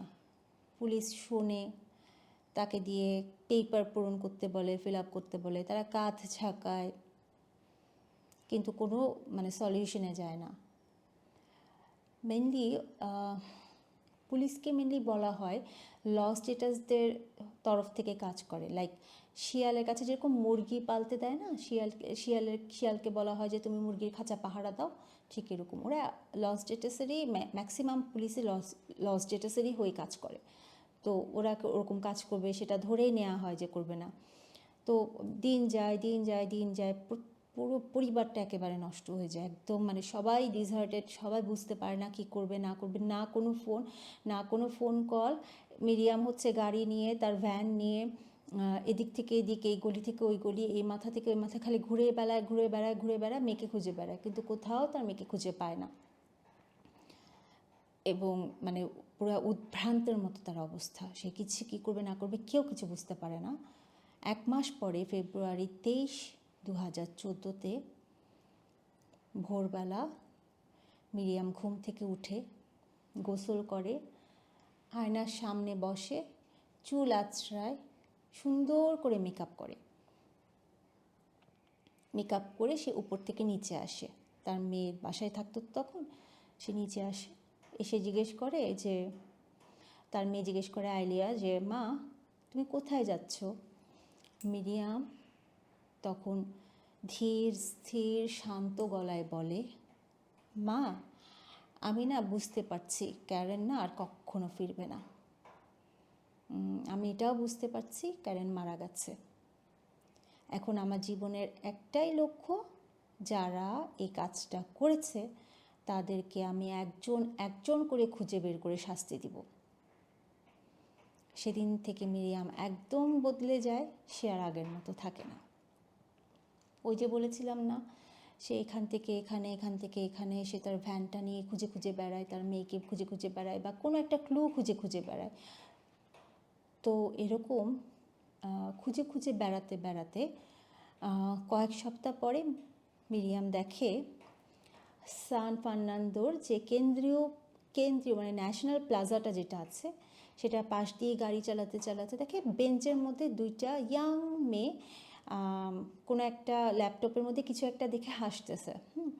তো খেয়াল করতে ওর কাছে হঠাৎ মনে পড়ে যাচ্ছে, ল্যাপটপটা তো দেখে মনে হচ্ছে যে আমার কারেনের ল্যাপটপ, কারণ সেখানে কারেনের কিছু স্টিকার ছিল, একটা ইউনিক একটা কিছু একটা সাইড দিয়ে কোনো একটা কিছু ছিল, যেটা দেখে সে ধরেই ফেলে যে এটা আমার কারেনের ল্যাপটপ। আমি তো বুঝতে পারছি এটা আমার কারেনেরই ল্যাপটপ, এই ল্যাপটপ তো কারেনের। যেদিন সে গাড়ি থেকে তাকে তুলে নিয়ে যাওয়া হয়েছিল, সেই দিনই কিন্তু এই ল্যাপটপটাও কারেনের কাছে ছিল। সে গাড়ি থামায় সাইডে, ওই কাগজটা, ওই যে বৃদ্ধ লোকটা যে মেরিনের যে লোকটার নাম্বার লিখে দিয়েছিল তার ছেলে অ্যালেক্সের, সেই নাম্বারটা খুঁজে বের করে এবং সেই নাম্বার থেকে অ্যালেক্সকে ফোন করে। মেনলি তখনকার সময় পুলিশ যেহেতু খুব একটা কাজ করতো না, তখন হচ্ছে মেনলি পুলিশের কাজগুলো মেরিনরাই করতো। হ্যাঁ, তো সেই নাম্বার থেকে ফোন করে তাকে বলে যে আমি হচ্ছে সেই মহিলা, তোমার বাবা আমাকে নাম্বারটা দিয়েছিল, সব কিছু খুলে টুলে বলে। অ্যালেক্স তাকে সাহায্য করতে রাজি হয় এবং কয়েক মিনিটের মধ্যেই তার দল বল এসে বেঞ্চে বসা সেই 2টা মেয়েকে তুলে নিয়ে যায়। মিরিয়াম মনে করে যে এখন মনে হয় আমি আমার কারেনকে খুঁজে পাবো, যেহেতু আমার কারেনের ল্যাপটপ, তার মানে নিশ্চয়ই আমার কারেনের কাছে আছে। এবং কিভাবে যেন ওই যে মেয়েদেরকে ফোর্স করে মেরিনরা বের করে ফেলে যে কারেন কোথায় থাকতে পারে। তো রাত হবার পরে এই মেরিনরা একটা অভিযান চালানোর জন্য এই 2টা মেয়েকে নিয়ে সান ফার্নান্দোর একদম ডিজাস্টার এরিয়াতে নিয়ে যায়। একদম মানে এমন একটা রাঞ্চে যায় যেখানে মানুষজন থাকতো না, একদম শহর পার হয়ে একদম জনমানবহীন একটা জায়গায়, যেখানে অ্যাকচুয়ালি ওদের ঘাঁটিটা ছিল, জেটাসদের ঘাঁটিটা ছিল। এটা জেটাসদের ওয়ান অফ দ্য প্লেস, সবগুলো তো আর সেম হয় না। তো এই 2টা মেয়ে মেরিনের লোকজনকে, সেই সাথে মিরিয়ামকে ওখানে নিয়ে যায়। মিরিয়ামকে মেরিনের লোকজন নিতে চায় না, বাট মিরিয়াম জোর করে যায়। মেরিনরা যাওয়ার পরে সে র্যাঞ্চে হামলা চালায়। ওখানে কিন্তু তখনও জেটাসদের কিছু লোকজন ছিল ভিতরে। তো রাতের ঠান্ডা বাতাসে চিৎকার আর গুলির শব্দ ভেসে আসে, আর যারা ছিল ভিতরে জেটাস তারা কেউ মেরিনদের সামনে টিকতে পারে না।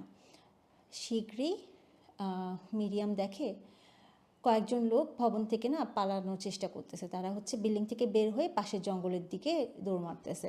মেরিনরাও তাদের পিছনে পিছনে যায়, যাবার পরে গুলিটুলি করে। গুলিটুলি করার পরে তারা দেখে 4-5জন লোক ছিল, প্রত্যেকেই মারা যায়। এই 4-5জনের মধ্যে ছিল 3জন পুরুষ আর 1জন মহিলা। তো মিরিয়াম তখন ভিতরে ঢুকে কারেনকে খুঁজতে থাকে। ভিতরে ঢোকার পরে সে খেয়াল করে যে পুরো জায়গাটা কেমন জানি ভৌতিক ভৌতিক। হ্যাঁ, বাইরে পুরনো ট্র্যাক্টর, তারপর হচ্ছে লাঙলের ভাঙা অংশ পড়ে আছে। এরপরে ভিতরে হচ্ছে একটা মানে টেবিলের উপরে হচ্ছে কেমন জানি রক্তের ছোপ ছোপ দাগ। তারপর বাইরে একটা বিশাল বড় গাছ, বট গাছের মতো। সেই বট গাছের মধ্যে একটা হলুদ রঙের রশি ঝুলছে দেওয়ার জন্য, ফাঁস বলি আমরা যেটাকে। চারপাশে হাড় গোড় ছড়ানো ছিটানো অবস্থায় আছে। দেয়ালে দেয়ালে গুলির ছিদ্র। টেবিলের মধ্যে বলেছিলাম এই যে লাল লাল রক্তের দাগ, কিছু অস্ত্র যেগুলো দিয়ে মানুষজনকে নির্যাতন করা হতো, নির্যাতনের কাজেই মিলি ব্যবহার করা হতো। সেই সাথে অনেকগুলো আইডি কার্ড। এই সাথে সাথেই ওই র্যাঞ্চের ফ্লোরের নিচে একটা বাংকারের মতো ছিল। সেই বাংকারের ভেতরে কিছু মানুষকে পাওয়া গিয়েছে যাদেরকে মেনলি কিডন্যাপ করা হয়েছে। এবং গেস হোয়াট, ওই বাংকারের ভিতর থেকে যাকে পাওয়া গেছে সেটা হচ্ছে কারেনের সাথে যে মেকানিকটাকে কিডন্যাপ করা হয়েছিল, সেই মেকানিকও ছিল। হ্যাঁ, সে তখনও ওখানে ছিল এবং জীবিত ছিল, খুব ট্রমাটাইজড ছিল। তো কারেন যখন কী বলে মিরিয়াম যখন ওকে দেখতে পায় তখন বলে, তুমি এখানে কী করছো? ও তো মিরিয়াম তো ওকে চিনতে পারে যেহেতু পরিচিত লোক। তো বলে কি, তুমি কি কারেনকে দেখেছো? কারেনের সাথে তোমাকেও কি কিডন্যাপ করেছিল? তোমার তো সেদিন ওখানে যাওয়ার কথা ছিল। সেই ছেলে কোনো কথা বলতে পারে না, সে তো ফ্যালফ্যাল করে তাকিয়ে থাকে, কারণ সে তো ট্রমাটাইজ ছিল। তো সে তখন হচ্ছে তাদেরকে হসপিটালাইজড করা হয়।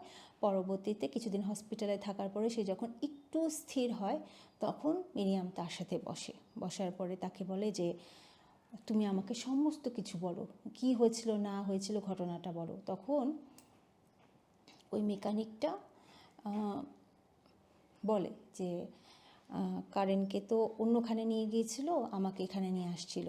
এবং পরবর্তীতে যখন তারা বুঝতে পারে যে আমার কাছে আসলে মূল্যবান কিছুই নাই এবং আমি তাদের কোনো হেল্পে আসবো না, তারা আমাকে মেরে ফেলার জন্যই মেনলি এখানে আটকে রেখেছিল।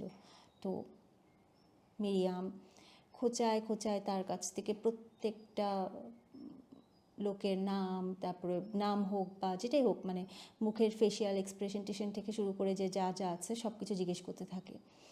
তো থাকতে থাকতে থাকতে থাকতে একসময় সেই ছেলেটা মিরিয়ামের কাছে বলে যে সামা হচ্ছে কারেনের কিডন্যাপিংয়ের সাথে জড়িত। বলতে বলতে এক ফাঁকে বলে ফেলে। এই সামান্য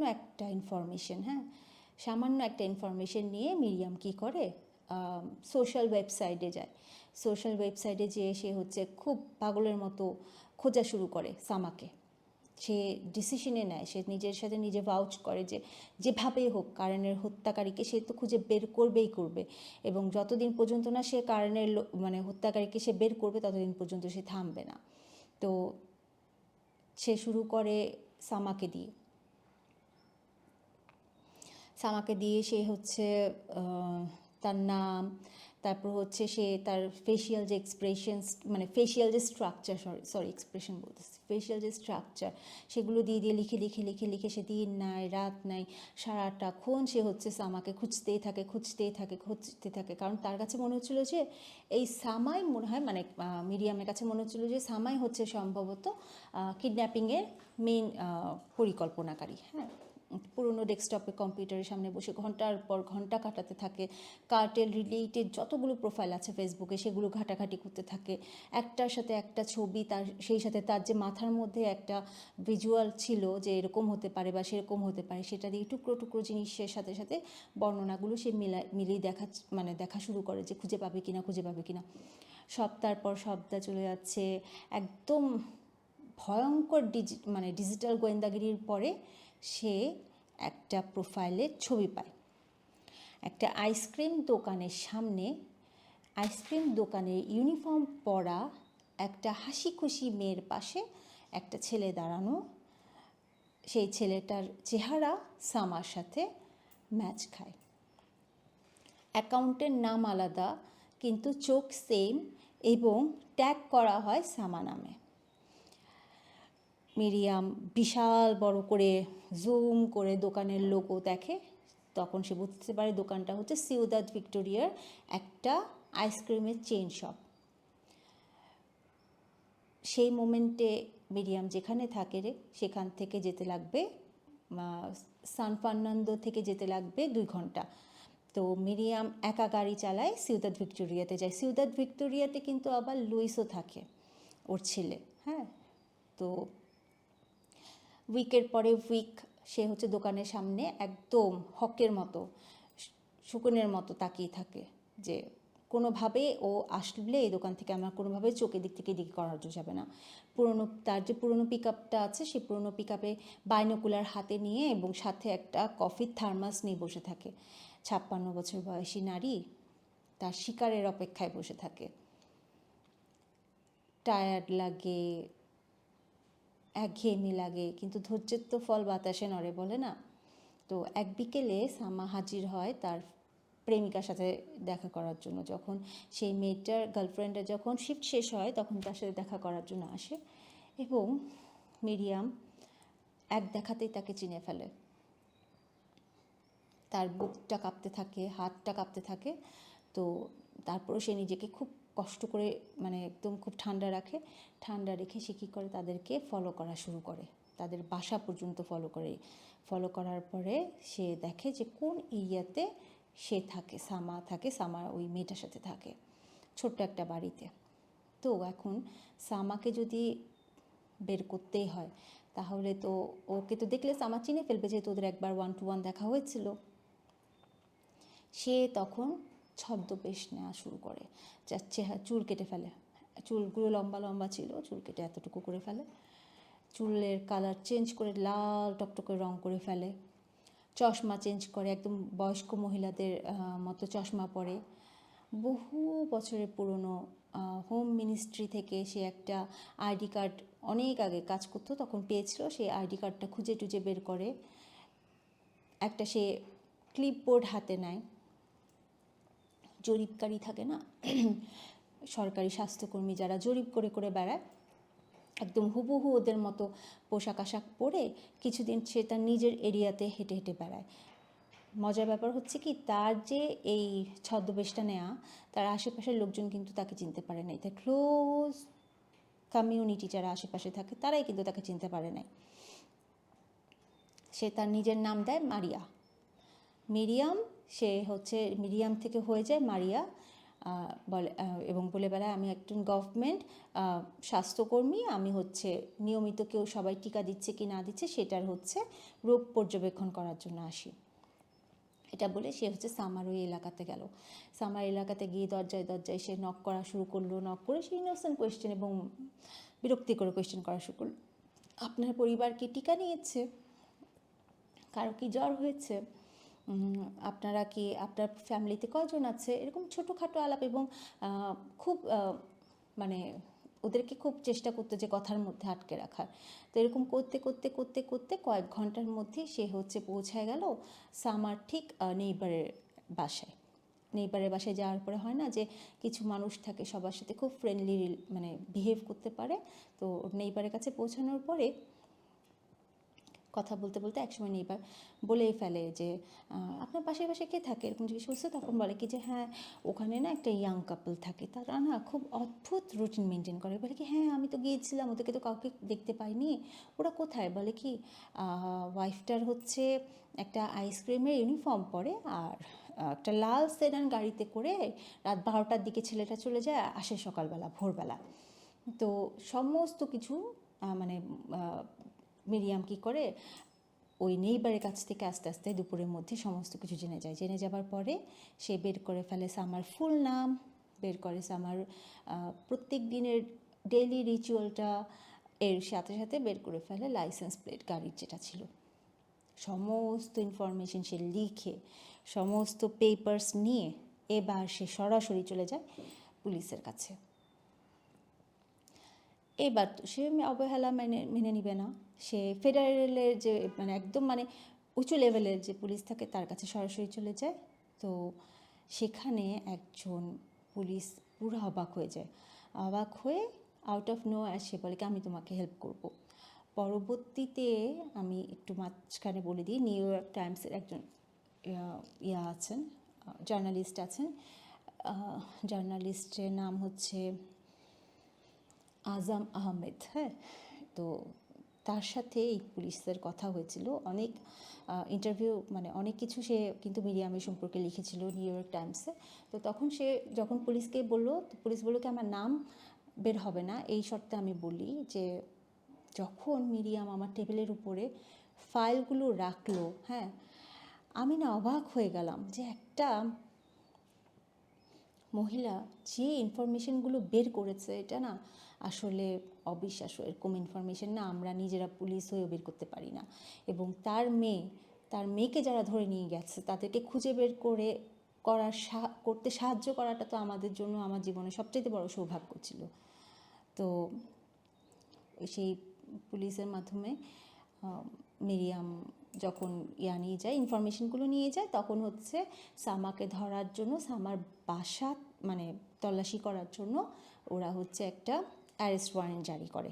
কিন্তু দুঃখের ব্যাপার হচ্ছে সামা তখন পালাই যায়। হয়তো তাকে কেউ হয়তো ইনফর্ম করেছিল, বাট মিরিয়াম হাল ছাড়ে নাই। হ্যাঁ, সে আবার উইকের পরে উইক ওইখানে গিয়ে অপেক্ষা করতে থাকে সামাকে ধরার জন্য। 6 মাস পরে মেক্সিকোর হচ্ছে স্বাধীনতা দিবসে মিরিয়ামের ছেলে একদিন দেখে সান ফার্নান্দোর বাজারে সামা হেঁটে বেড়াচ্ছে।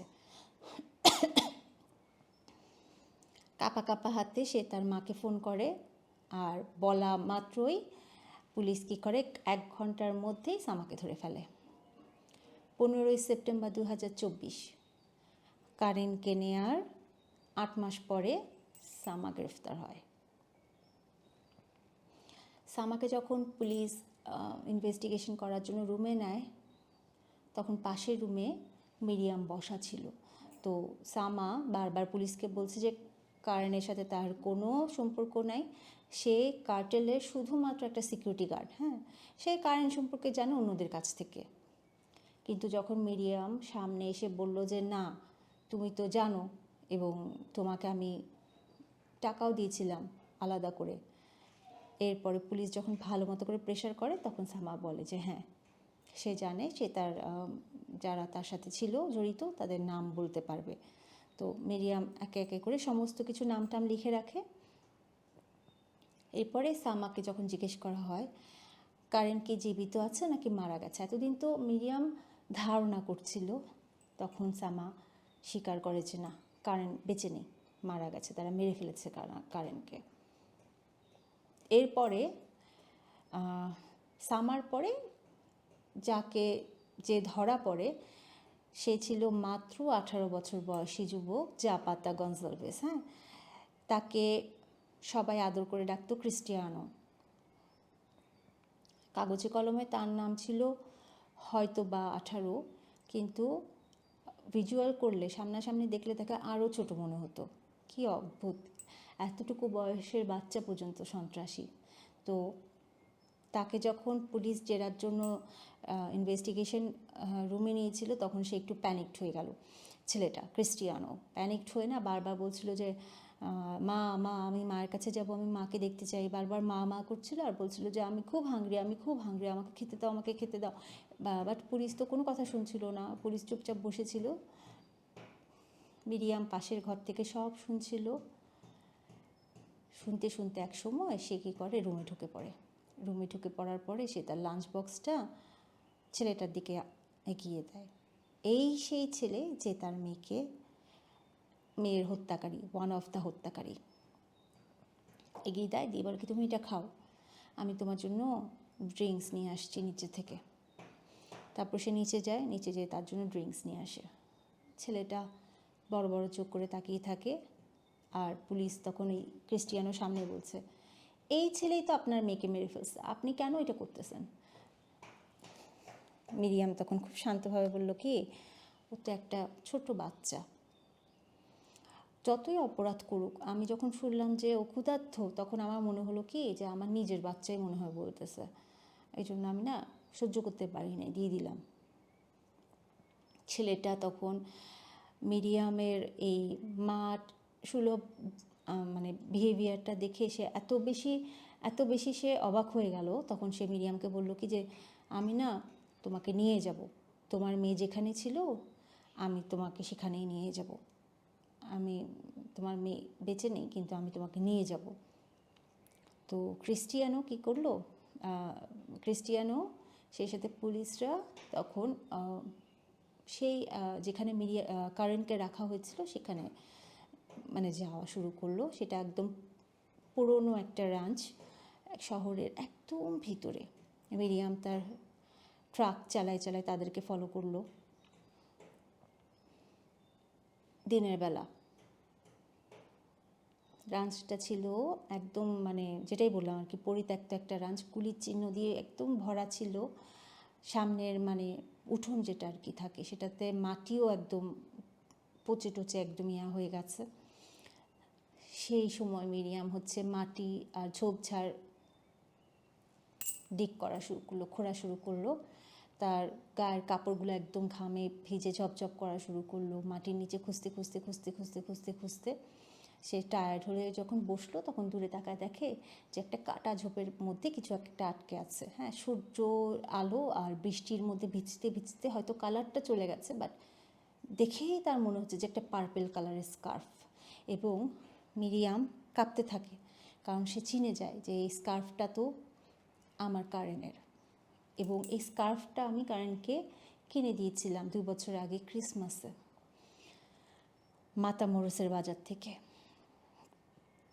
সে হাঁটু গেড়ে বসে পড়ে সে রাঞ্চের মাটিতে বেগুনি স্কার্ফটা বুকে নিয়ে কান্না একদম ভেঙে পড়ে। পরবর্তীতে সেখানের মধ্যে সে এলাকাটা আর কি, সেই এলাকা যেখানে ক্রিস্টিয়ানো নিয়ে যায়, সেই ক্রিস্টিয়ানো এলাকার মধ্যে মানে খোঁড়াখুড়ি স্টার্ট হয়। এবং ওই যে বলেছিলাম না, এর আগে 2009 এবং 2010-এর যে মানে মানে পরিত্যক্ত র্যাঞ্চ ছিল যেখানে মানুষকে গণকবর দেওয়া হয়েছিল, ওখান থেকে অনেক মানুষের হাড় টাড় বের হয়। তো প্রথমবারে তো মিরিয়ামের কোনো ধরনের কোনো বডি পার্টস পাওয়া যায় নাই। পরবর্তীতে একটা উরুর একটা হাড় পাওয়া গিয়েছিল। মিরিয়াম যখন হচ্ছে মানে তদন্ত করার জন্য ফরেন্সিকদেরকে বলেছিল যে আপনারা আবার একটু দেখেন, আমি শিওর এখান থেকে আমার মেয়েরও কিছু একটা পাওয়া যাবে, যেহেতু ওর লাশ পাওয়া যায় নাই। তখন তারা হচ্ছে আবার যখন করে, তখন কয়েকটা উরুর হাড় পাওয়া যায় আর কি, যেটা ওনার ডিএনএর সাথে ম্যাচ করে। তখন মিরিয়াম বলে, আমি বারবার কারেন্ট বলছি, তখন মিরিয়াম মনে মনে চিন্তা করে যে আমি তো সিস্টেমে বিশ্বাস করতাম, আমি তো ভাবলাম যে মুক্তিপণ দিয়ে দিলে বা পুলিশে রিপোর্ট করলে তারাই আমার মেয়েকে ফিরিয়ে আনবে, তারা তো আমার মেয়েকে নিয়ে আসে নাই, আমার তো এখন হারানোর কিছুই নাই। তো এখন আমি যেভাবেই হোক আমি বাকি লোকজনকেও ধরে নিয়ে আসবো। ক্রিস্টিয়ানোর এবং সামা, ওদের দুজনের দেয়া লিস্ট অনুযায়ী তখন মিরিয়ামের হাতে একটা লম্বা লিস্ট তৈরি হয়, যে লিস্টে 10, 11, 12 জনের নাম আসে। তো এদের মধ্যে থেকে 2 জন তো গ্রেফতার হয়ে যায়, সামা আর ক্রিস্টিয়ানো। তো বাকিদেরকে এখন তো খুঁজতে হবে। এখন আমার মানে মেক্সিকোর তো তখন পুলিশদের এত সময় নাই যে খুঁজে নিয়ে আসবে। তো আমার মিরিয়াম কি করে, তখন শুধুমাত্র নাম দিয়ে সে সিদ্ধান্ত নেয় যে যেভাবে হোক সে ওদেরকে খুঁজে নিজেই বের করবে। সে নিজে ভাউচ করে যে একটা করে সবাইকে শেষ করে দিব। ভয় দেখাও তোমরা লস ডেটাস, ভয় বলতে তোমরা বলো কি আমাদের নাম, লস ডেটাসের নাম। ভয় বলতে শুধুমাত্র তোমরা বুঝবা মিরিয়াম ইকুয়াল টু ভয়। সে তার বাসার মধ্যে যে কিচেনের জায়গাটা থাকে না, সেই কিচেনের জায়গাটাকে সে বানালো তার একদম টাস্ক ফোর্সের যে কমান্ড সেন্টারগুলো থাকে, ওই যে কী বলবো, দেয়ালে যে মানচিত্র আঁকা থাকে, তারপর মার্কশটের উপরে যে লাল ক্রস থাকে, একটার সাথে একটা একটার সাথে একটা লাগানো থাকে, ইন্ডেক্সে কার্ডে যে সুতা দিয়ে দিয়ে নকশা নকশা করা থাকে, ঠিক ওরকম করে করে সে হচ্ছে কাজ করা শুরু করলো। এমনভাবে করা শুরু করলো যে পরবর্তীতে যখন তার বাসায় পুলিশরা যায়, তখন বলে কি যে এটা তো একমাত্র ফেডারেল সংস্থারই কাজ, ওরা এরকম করে করতে পারে। একটা 6 পাস করা একটা মহিলা কি করে করা সম্ভব? 2 বছর 6 মাস, মানে 2.5 বছর ধরে মিরিয়াম হচ্ছে এই খুনিগুলোকে খুঁজে বেড়ায়। তার মধ্যে একসময় সে খবর পায় মিরিয়াম কী বলে কারেনের খুনিদের একজন হচ্ছে খুব দূরে একদম ডেজার্ট এরিয়ার মধ্যে কোনো একটা গ্রামে চলে গেছে।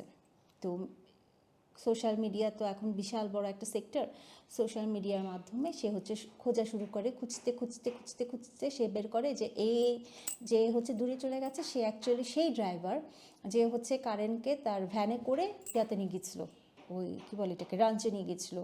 ওই রাত্রেবেলা যখন নক করেছিল না মেকানিকটা, দুজনকে ধরে নিয়ে গিয়েছিল, ওই তখন ড্রাইভারটা ছিল। হ্যাঁ, তো সে দূরে একটা খামারে লুকিয়েছিল। তো মিরিয়াম কি করে আবার ছদ্মবেশ নিয়ে সে আবার রিহার্সাল করে, আয়নার সামনে বসে বসে কথা বলে, অনেক ধরনের সে ছদ্মবেশ নেয়, কারণ কখন কোনটা কাজে লাগবে সে তো আর বুঝতে পারছে না। তো সে একটা গাড়ি নেয়, গাড়ি নিয়ে সে রাস্তার পাশে একটা কর্নারে, সেই ওই ঠিক যে খামারে সে লুকানো আছে সেই খামারেরই আশেপাশে কোনো একটা জায়গায় সে হচ্ছে রাস্তার পাশে গাড়িটা রেখে হুডটা খুলে ভান করে যে ইঞ্জিন গরম হয়ে গেছে, তো করতে পারবে না, মানে কাজ করতেছে না। যেহেতু গাড়ি চালায় নিয়ে গেছে, তার মানে হচ্ছে সে গাড়ির মেকানিক্যাল কাজও এক্সপার্ট, এটা সে মনে করছে।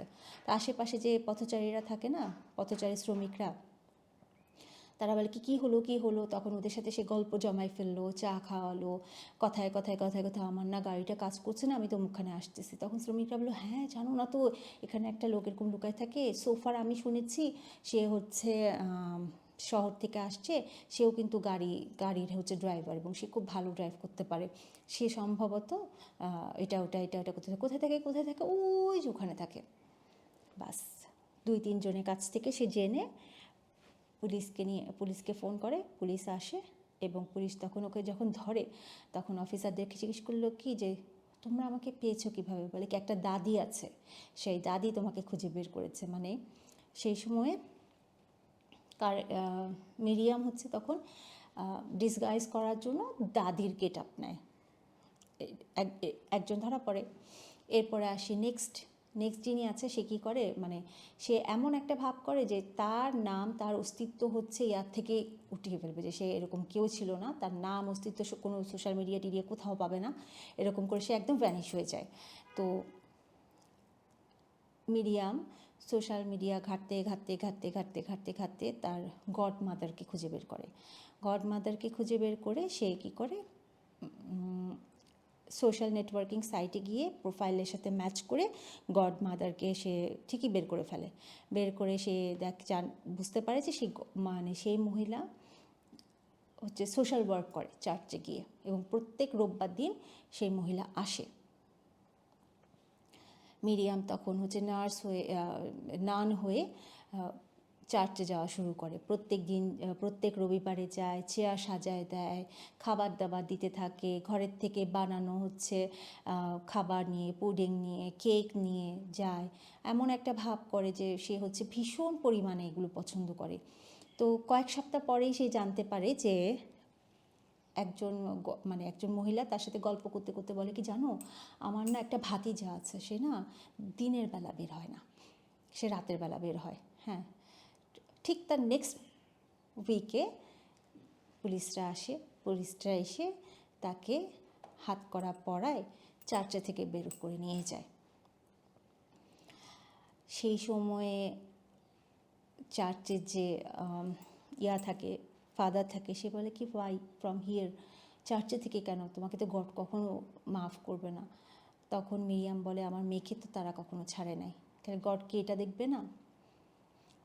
আস্তে আস্তে করে তামাউলিপাসের ক্যান্টিনগুলোর মধ্যে গুজব ছড়ানো শুরু করে যে কোনো একটা দাদি রাতের অন্ধকারে গিরগিটির মতো এসে এসে গোয়েন্দাগিরি করে চলে যায়, একজন একজন করে ধরে ফেলে। প্রথমে লস জেটাসের যে সন্ত্রাসীরা ছিল তারা তো খুব হাসতো। এরপরে যখন একের পর এক তারা ফেডারেলের হাতে ধরা পড়া শুরু করলো, তখন তাদের মধ্যে ভয় কাজ করা শুরু করলো। তো আস্তে আস্তে তারা ভাবলো যে বড়দের, মানে যারা একটু বেশি এম্পাওয়ার, যারা পেছনে ছিল তাদের তো কোনো প্রবলেম নেই, বাট যারা ছোটোখাটো তারা তো ধরা পড়ে যাচ্ছে। এরকম করতে করতে আরেকজন ছিল, মানে মিরিয়াম তাকে ধরার জন্য তার এলাকার মধ্যে যে মানে স্বাস্থ্যকর্মী হিসেবে গেল, জরিপ করতে যাচ্ছি। সে ওখানে যখন গেল, যাবার পরে সে প্রথম যে বাসাটার কড়াটা নক করে, সেই কড়াটা অ্যাকচুয়ালি যাকে সে খুঁজতে গিয়েছিল সেই মানে দরজাটা খুলে।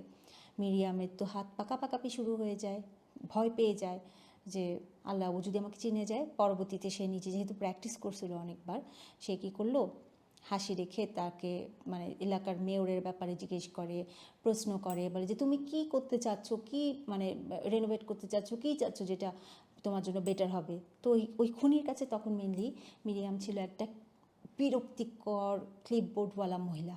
সে এমনিতে দুষ্টামি করতে করতে বলে কি, রাস্তায় তো অনেক গর্তগুলো ঠিক করে দাও। সে নোট লিখে ধন্যবাদ বলে চলে যায়। এক সপ্তাহ পরে দুপুরবেলা ওই লোক ধরা পড়ে ফেডারেল এজেন্টদের হাতে। প্রত্যেকবার মিরিয়াম যখন বের হয় এক একজনকে ধরার জন্য, প্রত্যেকবারই কিন্তু সে লোডেড গান নিয়ে বের হয়, কারণ সে জানে যে সে যাদের সাথে ডিল করছে তারা কিন্তু তাকে ছেড়ে দিবে না। এরপরে আসে আরেকজন, তার নাম ছিল এল ফ্লো। সে কারখানায় কাজ শুরু করেছিল, মিরিয়াম তাকেও খুঁজে বের করে। বাট এতগুলো খুনিগুলার মাঝখানে কিন্তু একটা স্পেশাল ছিল, মিরিয়ামের একটা স্পেশাল ছিল, যাকে মিরিয়াম রেখে দিয়েছিল যে শেষের দিকে সে ধরবে, সে তাকে টাচ করবে না, একদম শেষের দিকে ধরবে।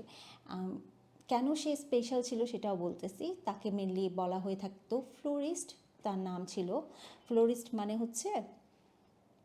ফুল দিয়ে বেড়াতো। এখন আমি বলি ঘটনা কি। আমি এর আগে বলেছিলাম না যে কারেনের মানে সে কারেন্ট ছিল, মায়ের মতো ছিল। তো যখন সান ফার্নান্দোতে মিরিয়াম একজন খুব সাধারণ মহিলা ছিল, তখন ভোরবেলা ফুল দিয়ে বেড়াতো। আর তখন কারেন্ট যখন দেখতো বাসায় খুব খাবার দাবার হতো, তখন সে কিছু টোকায় বাচ্চাদেরকে, অসহায় বাচ্চাদেরকে যাদের বাবা মা নাই, অনাথ কাচ্চাদেরকে নিয়ে খাওয়াতো বলেছিলাম না। এটাই এখানেরই ছেলেটা ফ্লোরিস্ট। এখন আমি বলি, এই ফ্লোরিস্ট কেই মিরিয়াম রেখে দিয়েছিল শেষের জন্য। ভোরবেলা একটা দিন, সেই দিন মিরিয়াম একদম তার ঘুমের কাপড় চোপড় পরে, বেসবল ক্যাপ মাথার মধ্যে দিয়ে সে খুঁজে বের করতে শুরু করলো ফ্লোরিস্টকে। একদম দেখে মনে হচ্ছে কি যে সকালে ঘুম থেকে উঠে কোনো একটা মাঝবয়সী মহিলা কাউকে হয়তো বা ফুল গিফট করার জন্য হয়তো ভুলে গিয়েছিল, হয়তো ফুল গিফট করার জন্য খুঁজে বেড়াচ্ছে। তো এই ফ্লোরিস্ট রাস্তায় দাঁড়িয়ে দাঁড়িয়ে তখনও ফুল বিক্রি করতো।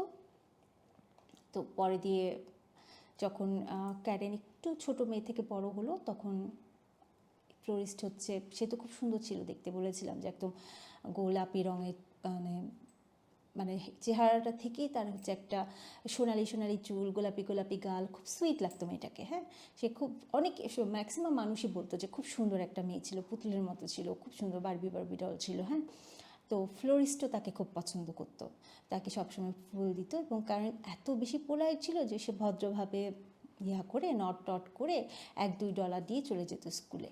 তো একে স্পেশালি মিরিয়াম রেখে দেয়। শেষের দিকে যখন সে ধরার জন্য কাউকে মানে শেষের দিকে যখন আসবে ধরতে, তখন একে সে খোঁজা শুরু করবে। ততদিন পর্যন্ত তুমি তোমার লাইফটাকে এনজয় করো। 3 বছর পরে এই ইঁদুর বিড়াল খেলাটা একটা বিকেলে এসে শেষ হয়। মিরিয়াম খবর পায় তার যে শেষের দিকের আসামি সে সান ফার্নান্ডোতে ফেরত আসছে, ভুয়া নামে লুকায় আছে, আর এমন একটা ভাব করছে যেন কিছুই হয় নাই। এটা তো তার নিজের শহর, সে এখনও হাঁটতে পারবে, তাকে কেউ খুঁজে পাবে না। মিরিয়াম গান লোড করে আর সেই যে ন্যাশনাল যে প্লাজাটা আছে সেখানে যায় একদম বিকেলের দিকে, দেখে কি একটা বালতিতে করে গোলাপ ফুল বিক্রি করছে, ভিড়ের সাথে মিশে সে তাদের সাথে দাঁড়ায়, কাছে যায়, ভান করে যে সে ফুল দেখতেছে। ছেলেটার হাতে একটা দাগ ছিল, সেই দাগের সাথে দাগ মিলিয়ে নেয়, মিলে যায়। ফ্লোরিস্ট চোখ তুলে তাকায়, সাথে সাথে সে চিনে যায়, গোলাপ ফুল ছুঁড়ে ফেলে দৌড় মারে, একদম ভিড় ঠেলে সে লেভেলের দৌড়। ওর সাথে সাথে 56 বছর বয়সী মাঝ বয়সী নারীও দৌড় মারে। আশেপাশের লোকজন ছিটকে যায়, দৌড়াতে দৌড়াতে ফলের গাড়ি উল্টে যায়, মিরিয়ামের পায়ের নিচে 2-3টা কমলাও চলে আসে, কিন্তু তারপরেও সে থামে না। শেষে সে ঝাঁপ দিয়ে ওর শার্টের কলারটা ধরে ফেলে, মাটিতে আছড়ে একদম মাটির মধ্যে ফেলে গলাটা চেপে ধরে বলে, পিস্তলটা রেখে, যে 1 ইঞ্চিও নড়বা না।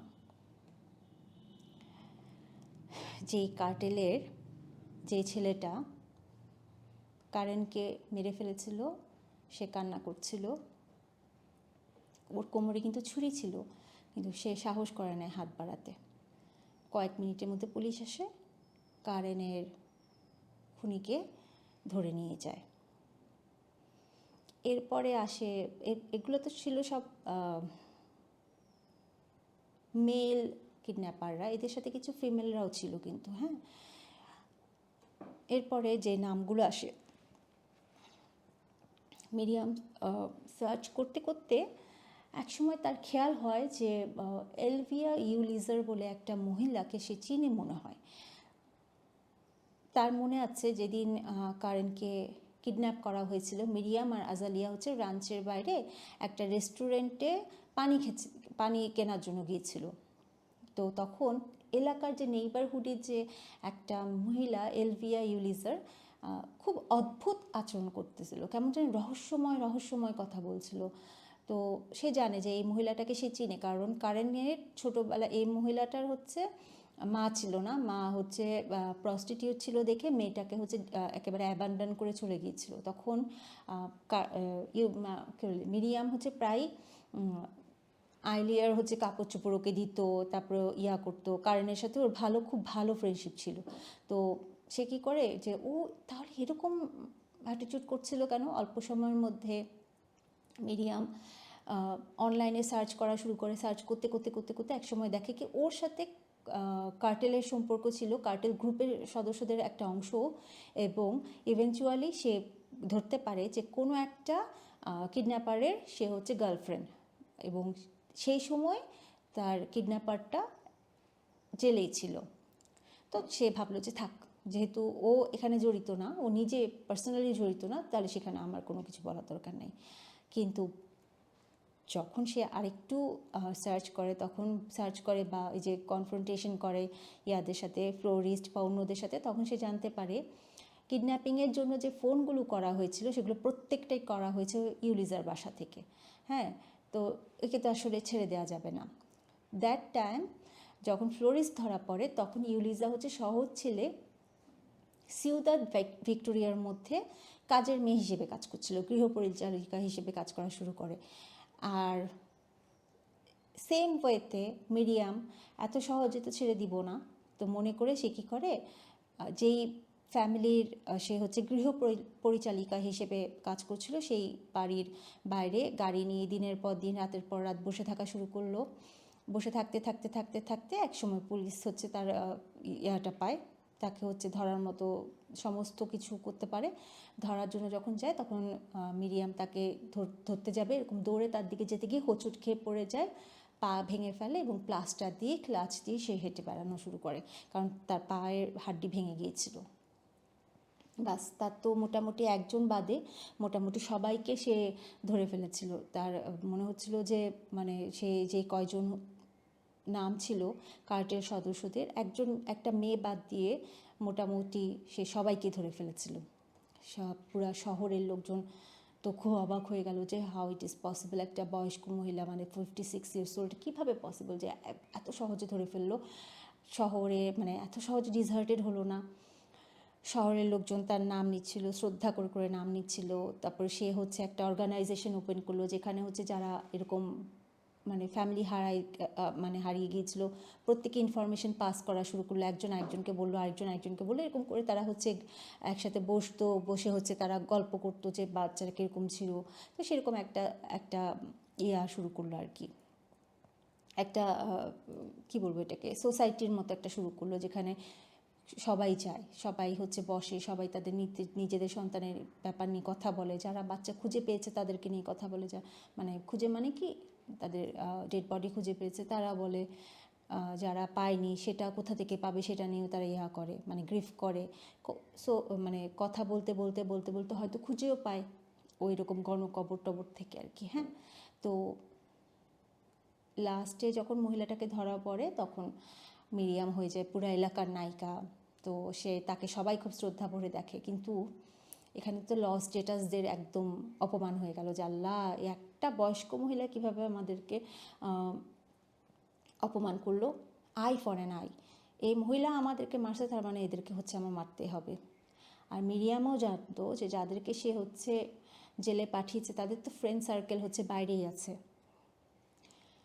দিনটা ছিল 22শে মার্চ 2017।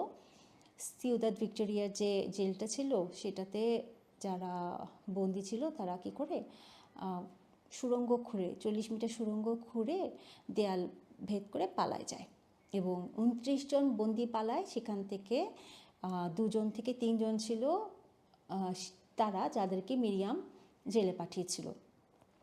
এরপরে গুজব ছড়াতে একসময় গুজব আসে যে একজন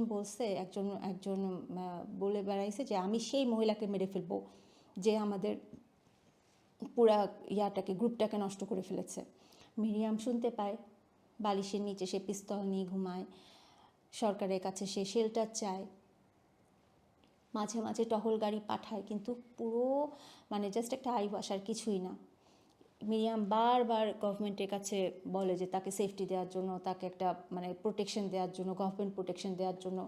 তারা ওরকম কিছুই করে না। এটা মোটামুটি ইউটিউবে গেলে বা গুগল সার্চ করলে কিন্তু দেখা যাবে, মিরিয়াম রদ্রিজ দিলেই চলে আসবে যে সে ইভেন সে যে বলছে খুব সুন্দর করে বলছে, সে খুব শান্ত শিষ্ট, খুব সুন্দর একটা মানে মাশাআল্লাহ খুব সুন্দর একটা ছিল, মহিলা ছিল।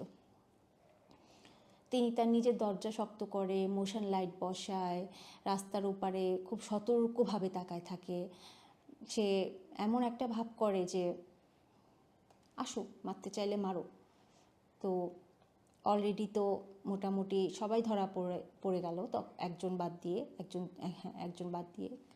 একটা মহিলা বাদ দিয়ে। লামাওরা কি অদ্ভুত না, এই যে ধরা পড়া বাকি ছিল সেটা পরে বলছি, সেটাও আসবে। তো 10ই মে 2017 মেক্সিকোতে মেনলি এই দিনটাকে মাদার্স ডে হিসেবে পালন করা হয়, যেদিন হচ্ছে মারা রাস্তায় রাস্তায় হচ্ছে তাদের লস্ট বাচ্চাদের ছবি নিয়ে নিয়ে কান্না করতে করতে হাঁটে। তো বিভিন্ন রাঞ্চে যে তারা হচ্ছে কবরগুলো খুঁড়ে খুঁড়ে তাদের বাচ্চাদের যদি কিছু পায় তাহলে সেটা নিয়ে যায়, তারা দেখে, কি বলে জানি, ডিএনএ টেস্ট করতে থাকে। মিরিয়াম তখন ভাঙা পায়ে প্লাস্টার করে হেঁটে বেড়ায়, যেহেতু লাস্টের ওই মেয়েটাকে ধরতে গিয়ে সে পড়ে যায়, তো তখনও সে সেরে উঠে নেয়।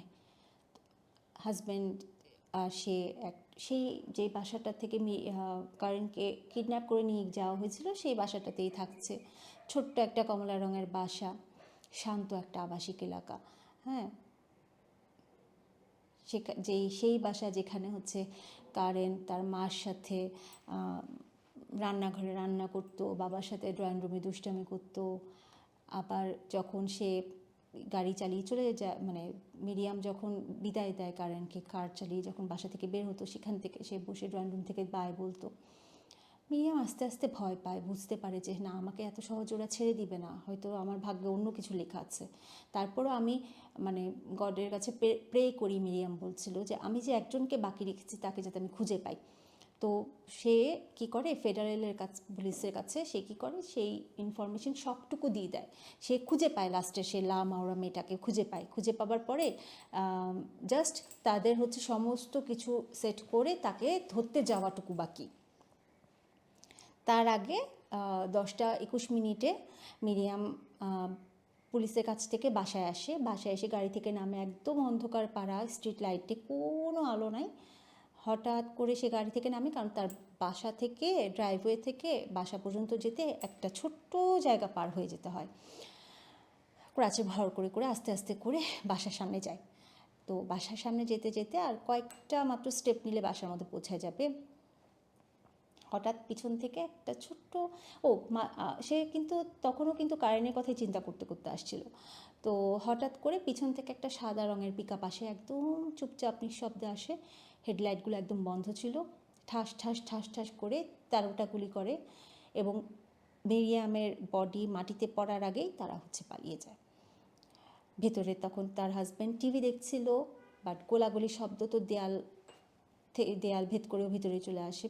মানে সবাই ছুটে বের হয়ে আসে, এসে দেখে মিরিয়াম একদম মুখ থুবড়ে একদম রাস্তায় পড়ে আছে। পুরো রাস্তাটা অন্ধকার, রাস্তার রক্তের লাল ক্রাচ পড়ে আছে রাস্তার মধ্যে।